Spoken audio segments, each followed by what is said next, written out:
Here are the horoscopes for the week of the 6th to the 12th of April 2015. Now we're coming out of the full moon eclipse in Libra at the weekend, and this marked an ending to anything that was begun last September at the new moon. So whatever came up there, a full moon eclipse can bring something to a close. It's a necessary close, but we're moving on from that now and we're into some very fresh territory.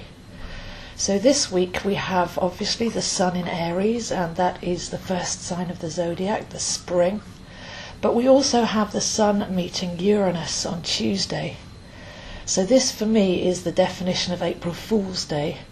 And the Fool in the tarot card is the wisest one, the one that's been round before, learnt the lessons and can now travel on a new cycle, but travel very light because the expansion has gone on. The expansion of consciousness, leaving the baggage behind and setting out in awe and wonder. So we're looking really here at the wise fool. So when Sun meets Uranus on Tuesday, this is April Fool's Day. This triggers a whole new cycle, and in a way this is very much like a New Year's Day. So we can start to set our intentions now. We've got clear road ahead and some very, very sparky energy there, because Uranus is our intelligence, it's our wisdom and our knowing over ages. So when the sun comes to meet Uranus, that lights up that whole area of us. Fresh ideas come in, sparks of brilliance and real long-term wisdom, not just the immediate what we think we know, but that long-term wisdom of the age of Aquarius is being lit. The candle on the cake is being lit at this point. But it doesn't stop there, because by Wednesday we have Mercury joining in as well. And Mercury is our processing mind, where we draw down thoughts from thought fields and process that thought into communication and action. So it's the magician and the manifester from one form to another. So to have Uranus as the higher mind and the wisdom of ages meeting with the processing mind and lit up by the sun, we can see here that we're in for a very fresh start, to think differently. This is the result of all those Pluto-Uranus squares. We're now safely on the side of Uranus. That which needs to fall down in the old system is well on its way to collapsing, but we're focusing all of our energy now on what we do want, what we do love, and what we want to bring forth. So there's a great deal of individuality with Aries, but there's a great deal of original thought coming through with Uranus, processed by Mercury as well. So this is a time to tune in with the wisest part of ourselves and actually now be able to express that and bring that forwards. So that's Tuesday, Wednesday, a big party going on with Team Aries, lighting the candle on the cake, and New Year's Day, a fresh start, and all very fiery and sparky. But just have a look at where we're putting our energy, what our thoughts are manifesting, and any changes that need to go on, any new ways of thinking, any fresh vision that we can hold on the bigger picture going forwards. Then there's even more good news for Thursday, when Jupiter turns direct in Leo. So since early December Jupiter has been retrograde, and since last July Jupiter has been in the sign of Leo. So we have these long retrograde periods with the outer planets as they take longer to orbit around the sun, and Jupiter is our expansion and our wisdom again, but very much our sovereignty and what we're expressing from our radiant heart centre. And Leo is the heart and the courage and the solar plexus. It's that radiant sun as well.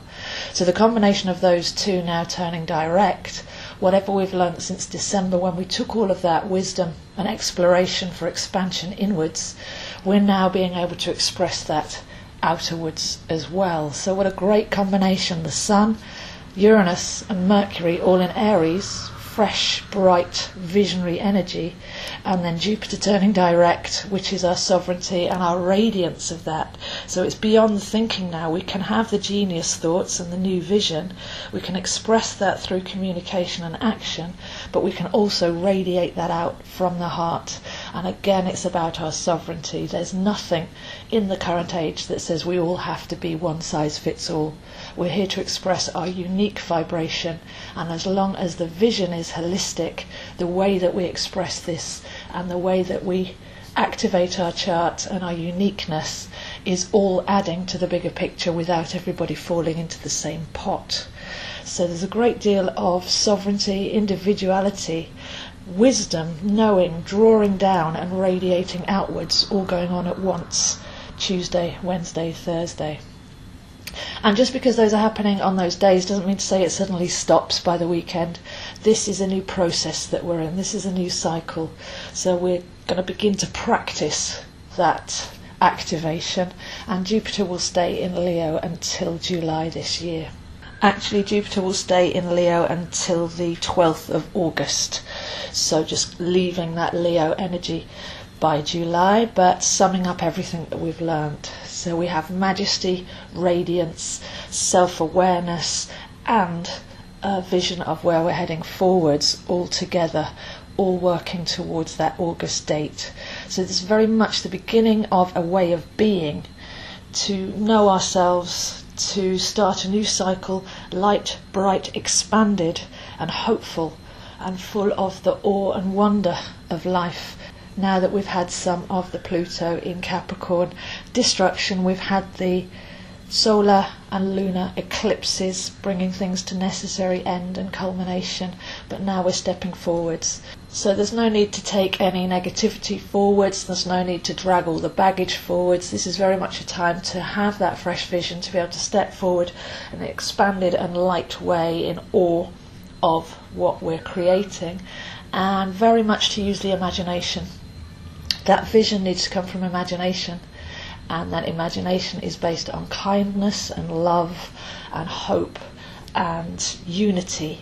Even though we maintain our sovereignty, we hold the vision for unity, and we can only change what's happening if we can think outside of the box. So very much the imagination needs to be drawn in at this time, with Uranus and Mercury in Aries, having a fresh vision, make it audacious, make it bold, make it something that we've not even considered before under the old system, and that's where we'll all be adding to the pot while maintaining our sovereignty.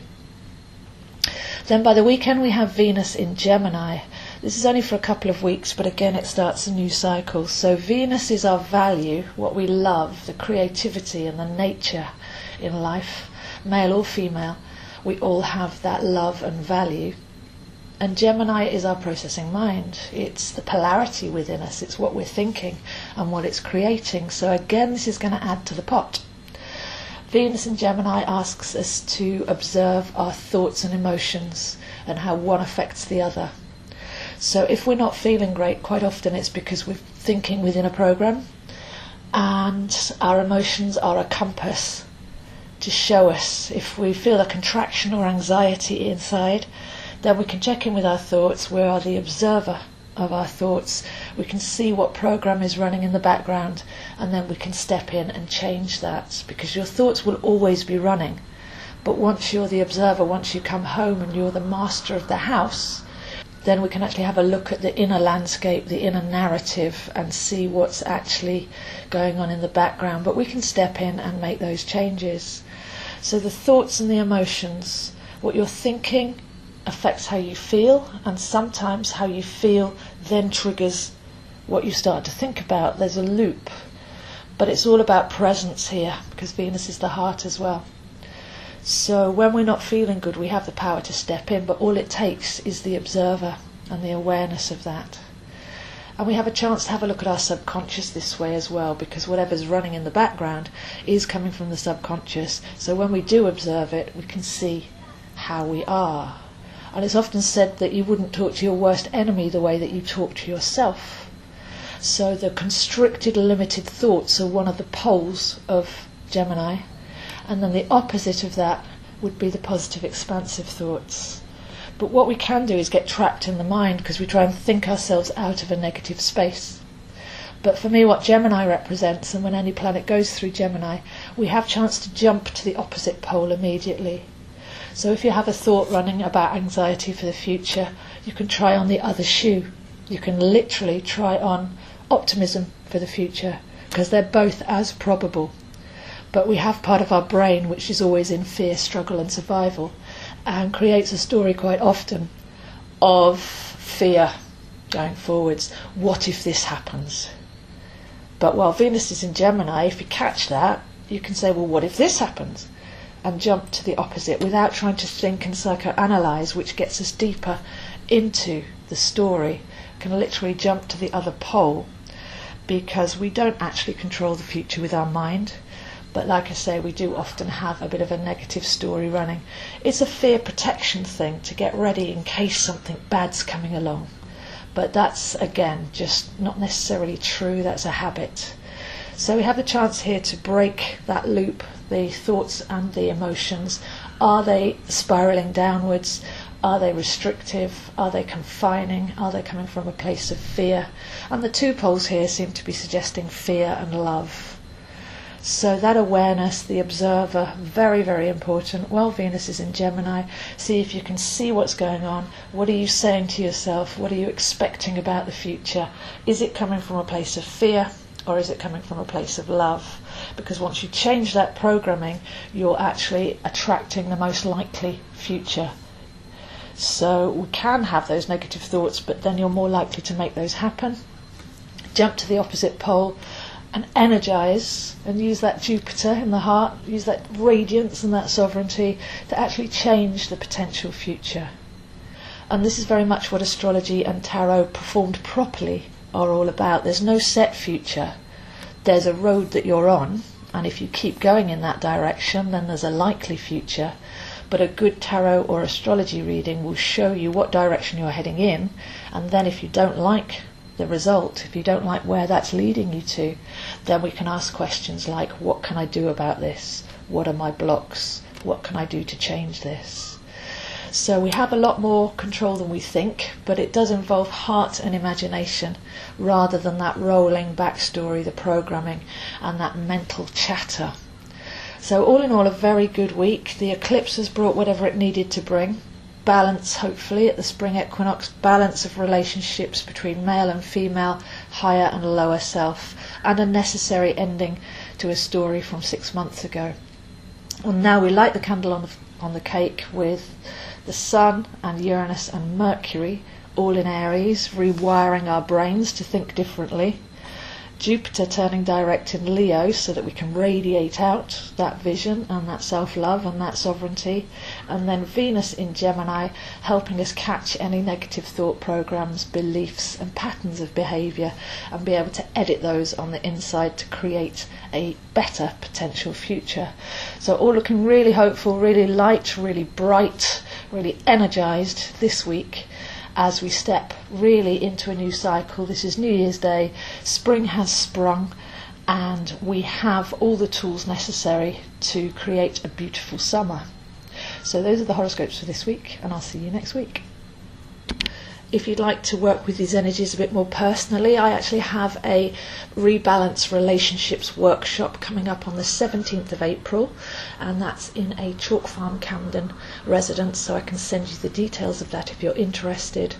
But this will be how we can explore that higher masculine, higher feminine, and put them back into balance, not just in a way that we're all the same, but actually looking at our own chart and seeing what our own balance is already and where there may be something out of calibration. So this will be looking at your own chart, finding the masculine and feminine, raising that, bringing back the awareness of the divine masculine and feminine, and then working with your own toolkit to bring that forth, bring that to the forefront of your life. So that's a Rebalance Relationships workshop on the 17th of April, and please do email me for details, zoehines7@gmail.com.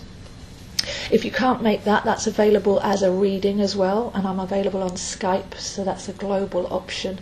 You can have a relationships reading or a forecast for the new cycle ahead as we're in Aries, or as usual there are all of my online courses, and this is a great time to start a new journey of exploring the zodiac, because if you can walk from Aries through to Pisces, a whole zodiac cycle, in time with the sun, then it actually makes it a more intuitive journey. We're not having to leap forward or jump back to a vibration that's gone or yet to be. We're actually walking with the sun through each sign, and we're getting to know on a deep level what those signs are. So it's a great time to start learning astrology, have a full course and lots of smaller modules as well, just so that we can take our time get used to these energies. It's not as difficult as you may think it is. It's not as mathematical or as technical as it's often portrayed.